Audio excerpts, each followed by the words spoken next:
তো আমরা আমাদের বক্তব্যে বারবার স্পষ্ট করেছি যে ইসলামী ছাত্র শিবির তারা মহান মুক্তিযুদ্ধে গণহত্যার সাথে সরাসরি সংযুক্ত, কিন্তু আজ পর্যন্ত তাদের সেই কৃতকর্মের জন্য তারা জাতির কাছে কোনো ধরনের তারা অনুতপ্ত বোধ করে নাই, অথবা তারা জাতির কাছে এখন পর্যন্ত ক্ষমা চান নাই। আমরা দেখেছি বিশ্বের বিভিন্ন দেশে যারা এইসব গণহত্যার সাথে যুক্ত ছিল বিভিন্ন পর্যায়ে, সেসব সংগঠনকে নিষিদ্ধ করা হয়েছে। আপনারা জানবেন যে জার্মানিতে যখন ন্যাৎসি বাহিনী পতন হয়, সেই ন্যাৎসি বাহিনী কিন্তু আমরা দেখেছি জার্মানিতে নিষিদ্ধ করা হয়েছে। সে একইভাবে আমরা পূর্বেই দাবি করেছিলাম যে ইসলামী ছাত্র শিবিরের রাজনীতি আইন করে নিষিদ্ধ করতে হবে, কিন্তু এখন আমরা দেখছি যে 5ই আগস্টের পরে বিভিন্ন শিক্ষা প্রতিষ্ঠানে ছাত্র রাজনীতি বন্ধের যেই পায়তারা, সেই পায়তারাকে উস্কে দিচ্ছে ইসলামী ছাত্র শিবিরের নেতাকর্মীরা। এমনকি আমরা দেখেছি যে জাতীয়তাবাদী ছাত্রদল যখন তারা ক্যাম্পাসে পোস্টারিং করতে এসেছেন, তখনও শিবিরের নেতাকর্মীরা মবকে উস্কে দিয়ে তাদেরকে ক্যাম্পাসে স্বাভাবিক কার্যক্রম পরিচালনা করতে বাধা দিয়েছেন, এবং শুধু জাতীয়তাবাদী ছাত্রদলই নয়, অন্যান্য ছাত্র সংগঠনকেও তারা কিন্তু ক্যাম্পাসে কার্যক্রম করতে সেই বাধা বা প্রশ্নের সম্মুখীন তারা বারবার করেছেন। তো এই কারণে আমরা দাবি করেছি যে ইসলামী ছাত্র জনতা যেন ইসলামী ছাত্র শিবিরের যে রাজনীতি, সেই রাজনীতি তারা যেন প্রত্যাখ্যান করেন। 5ই আগস্ট স্বৈরাচারী হাসিনার পতনের পর রাষ্ট্রের বহুমুখী সংস্কারের কথা বলা হচ্ছে। অন্তর্বর্তীকালীন সরকার গঠিত হওয়ার পর থেকেই বিভিন্ন ধরনের সংস্কারের কথা উঠে এসেছে, এবং এই লক্ষ্যে কিছু কমিশনও গঠন করেছে। যদিও অন্তর্বর্তীকালীন ঠিক কী সংস্কার করতে চায় এবং কত সময়ের ভিতর তা করতে চায় তা তারা জনগণের সামনে তুলে ধরতে পারেনি। আমরা ইতিমধ্যেই ছাত্র ইউনিয়নের পক্ষ থেকে নির্বাচন ব্যবস্থা সংস্কার করে সংখ্যানুপাতিক নির্বাচন ব্যবস্থা প্রবর্তনের দাবি জানিয়েছি। আমরা মনে করি সংখ্যানুপাতিক নির্বাচন ব্যবস্থার যথাযথ প্রয়োগ ভবিষ্যতে নতুন করে স্বৈরাচারী হয়ে ওঠার প্রধান অন্তরায় এবং জাতীয় রাজনীতিতে এটি ভারসাম্য বিরাজ করবে। সংবিধান সংস্কারের কথা বারবার উঠে এসেছে। ছাত্র ইউনিয়ন মনে করে 72-এর সংবিধানের মূল চেতনা শোষণ, বৈষম্যহীন, সমাজতান্ত্রিক ও অসাম্প্রদায়িক রাষ্ট্র গঠন, এটিকে সমুন্নত রেখে সংবিধান সংস্কার করতে হবে।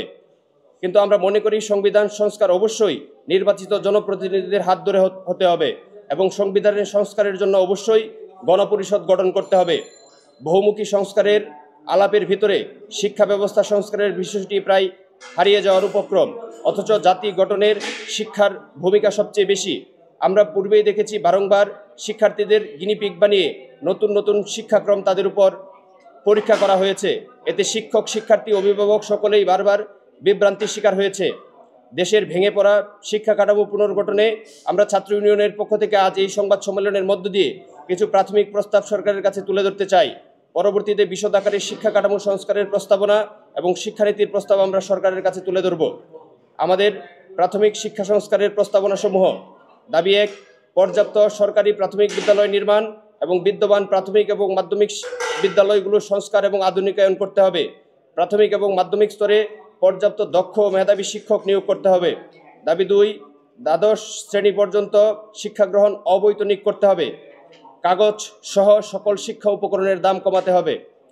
দাবি 3, পঞ্চম ও অষ্টম শ্রেণীতে প্রতিযোগিতামূলক যে কোনো পরীক্ষা বাতিল করতে হবে। শিক্ষার্থীদের শুধুমাত্র ভালো গ্রেড অর্জনের প্রতিযোগিতা থেকে বের করে জ্ঞান অর্জনে আগ্রহী করতে উদ্যোগী হতে হবে। দাবি 4, শিক্ষা প্রতিষ্ঠানে ছাত্র শিক্ষক অনুপাত 30:1 নামিয়ে আনতে হবে। দাবি 5, বিজ্ঞান মনস্ক জাতি গঠনে বিজ্ঞান শিক্ষায় গুরুত্ব আরোপ করতে হবে। দাবি 6, মাদ্রাসাগুলোতে ধর্মীয় শিক্ষার পাশাপাশি কর্মমুখী শিক্ষার সুযোগ নিশ্চিত করতে হবে।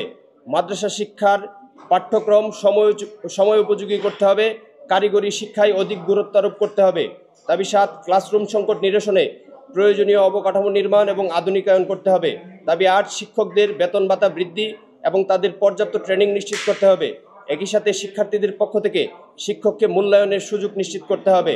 দাবি 9, পাঠ্যপুস্তক থেকে বাদ দেওয়া বিভিন্ন প্রগতিশীল লেখকদের লেখা পুনরায় পাঠ্যক্রমে সংযুক্ত করতে হবে। দাবি 10, বিশ্ববিদ্যালয় ভর্তি পরীক্ষায় গুচ্ছ পদ্ধতি ফিরিয়ে আনতে হবে। দাবি 11, স্নাতকোত্তর নয় স্নাতক ডিগ্রিকে চাকরিতে প্রবেশের ক্ষেত্রে মানদণ্ড হিসেবে বিবেচিত করতে হবে। স্নাতকোত্তর ডিগ্রিকে অধিকতর গবেষণামুখী করে গড়ে তুলতে হবে।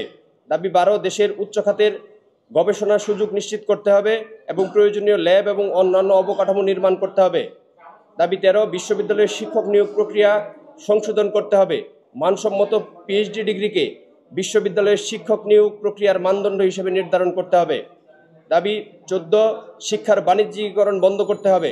বেসরকারি বিশ্ববিদ্যালয় এর উপর থেকে ট্যাক্স প্রত্যাহার করতে হবে এবং অভিন্ন টিউশন এবং গ্রেডিং পদ্ধতি প্রবর্তন করতে হবে। দাবি 15, দেশের উচ্চমানের পিএইচডি গবেষণা নিশ্চিত করতে হবে। দাবি 16, শিক্ষার্থীদের ভিতর গণতান্ত্রিক মূল্যবোধ জাগ্রত করে নিয়মিত ছাত্র সংসদ নির্বাচন দিতে হবে। দাবি 17, শিক্ষা খাতে জিডিপির 8% বরাদ্দ নিশ্চিত করতে হবে। সর্বশেষ দাবি, বহুধা বিভক্ত শিক্ষা ধারা বাতিল করে একই ধারার অসাম্প্রদায়িক বিজ্ঞান ভিত্তিক শিক্ষানীতি প্রবর্তন করতে হবে।